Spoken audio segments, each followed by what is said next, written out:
নমস্কাৰ সকলোকে বয়কম জনাইছো। আজি এটা বিশেষ দিন। এই দিনটোতে এগৰাকী মহাসতীয়ে আত্মবলিদান দিছিল দেশ আৰু দহৰ কাৰণে।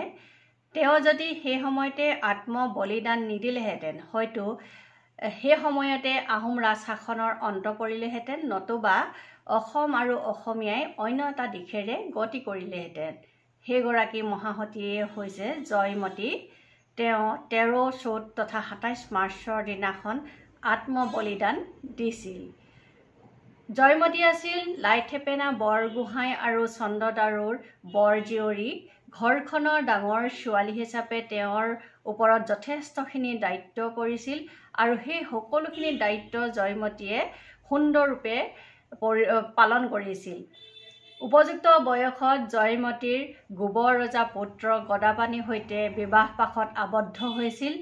বিবাহৰ পিছত তেওঁলোকৰ জীৱনটো সুখেৰে অতিবাহিত কৰিছিল। তেওঁলোকৰ মাজলৈ 2 সন্তান আহিছিল, লাই আৰু লেছাই। খুব সুখ শান্তিৰে দিনবোৰ অতিবাহিত কৰিছিল।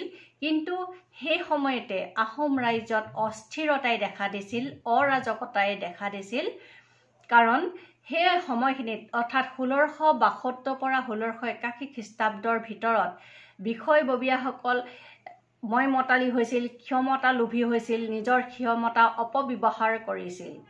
সেই সময়খিনিতে বিভিন্নজন বিষয়ববীয়াই নিজৰ নিজৰ পচন্দ ৰাজকোঁৱৰসকলক আনি ৰাজসিংহাসনত বহুৱাইছিল। প্ৰায় 7জন ৰাজকোঁৱৰ আহি সেই সময়তে ৰাজসিংহাসনত বহিছিল। কোনোবাজন উঠিছিল, কোনোবাজন বহিছিল বা কোনোবাজন ষড়যন্ত্ৰত মৃত্যু হৈছিল। তেনেদৰে গৈ গৈ শেষত ল'ৰা ৰজা বা চুলুকফা ৰাজসিংহাসনত বহুৱাইছিল লালুখোলা বৰফুকনে। লালুখোলা বৰফুকন আছিল লাচিত বৰফুকনৰ ককায়েক। কিন্তু লাচিত বৰফুকনৰ যিদৰে স্বদেশ প্ৰেম আছিল, নিজৰ দেশৰ প্ৰতি নিজৰ জাতিৰ প্ৰতি প্ৰেম আছিল, সেইদৰে লালুখোলা বৰফুকন তাৰ বিপৰীত আছিল। তেওঁ নিজৰ ক্ষমতাৰ কাৰণে বিভিন্ন ধৰণৰ অপকৰ্ম কৰিবলৈ ধৰিছিল আৰু তেওঁৰ ক্ষমতাৰ অপপ্ৰয়োগ কৰিয়েই ল'ৰা ৰজাক, মাত্ৰ 14 বছৰীয়া এটা ল'ৰাক ৰাজসিংহাসনত বহুৱাইছিল। আৰু ল'ৰা ৰজালৈ লালুখোলা বৰফুকনে নিজৰ ছোৱালীজনীক বিয়া দি বৰকুঁৱৰী পাতিছিল আৰু নামতহে ল'ৰা ৰজাৰ ৰজা হৈ আছিল, কামবিলাক কৰি আছিল লালুখোলা বৰফুকনে। আৰু সেইকাৰণে লালুখোলা বৰফুকনে ভাবিছিল যে যদি ল'ৰা ৰজাৰ ৰাজসিংহাসনত বহিয়ে থাকিব লাগে, তেনেহ'লে ৰাজ্যত যিসকল উপযুক্ত ৰাজকোঁৱৰ আছে সেইসকলক নহ'লে বধ কৰিব লাগিব, নহ'লে অংগক্ষত কৰিব লাগিব। অংগক্ষত এইকাৰণেই কৰিব লাগিব, আহোম ৰাজশাসনত এটা নিয়ম আছিল যে যিজন ৰাজকোঁৱৰ অংগক্ষত নহয় বা সুস্থ সবল তেওঁহে ৰাজসিংহাসনত বহিব পাৰে। আৰু সেইকাৰণে উপযুক্ত ৰাজকোঁৱৰসকলক আনি তেওঁলোকে অংগক্ষত কৰিছিল, হত্যা কৰিছিল বা ক'ৰবাত নিৰ্বাসন দিছিল।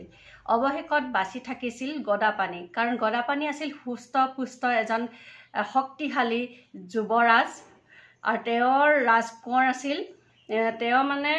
তেওঁৰ ওচৰলৈ যদি চিপাহী যাব লাগে, তেওঁৰ ওচৰলৈ 6-7জন গ'লেহে তেওঁক ধৰিব পাৰে, ইমানেই শক্তিশালী আছিল। সেইকাৰণে গদাপাণিক ধৰি আনিবলৈ চিন্তা কৰিছিল, চেষ্টা কৰিছিল। সেই কথাখিনি কিন্তু জয়মতীয়ে গৈ শুনিছিল অহুকাণে পহুকাণে, আৰু সেইকাৰণে জয়মতীয়ে গদাপাণিক ঘৰৰ পৰা আঁতৰি যাবলৈ উপদেশ দিছিল।